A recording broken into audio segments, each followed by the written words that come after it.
కీర్తన గ్రంథము 3వ అధ్యాయము 3వ వచనాన్ని ధ్యానించుకుందాం. యెహోవా, నీవే నాకు కేడముగాను, నీవే నాకు అతిశయాస్పదముగాను, నా తల ఎత్తువాడవుగాను ఉన్నావు అని లేఖనము సెలవిచ్చుచున్నది. గతించిన కొన్ని దినముల నుండి దేవునికి ఇవ్వబడిన పేర్లను గురించి మనందరం కూడా ధ్యానిస్తూ ఉన్నాం. అదే క్రమంలో ఈ దినము కీర్తన గ్రంథం 3వ అధ్యాయము 3వ వచనంలో ఉన్న దేవుని మరొక పేరును మనము గమనిద్దాం. హీబ్రూ బైబిల్లో మగెన్, యావే అనే పదాన్ని మనం గమనిస్తూ ఉన్నాం ప్రియులారా. అనగా కేడము, నా దేవుడు నాకు కేడము, కేడమైన యెహోవా అనే మాటను మనం గమనిస్తూ ఉన్నాం.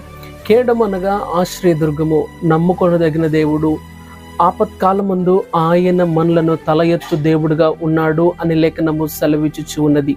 వాక్యం వింటున్న ప్రియ దేవుని బిడ్డ, ఒకవేళ నువ్వు కృంగిపోయిన స్థితిలో నీవు ఉన్నావేమో, ఒకవేళ నువ్వు లేవలేని స్థితిలో ఉన్నావేమో, నలుగురిలో అవమానం పొంది నిందల పాలై నలుగురు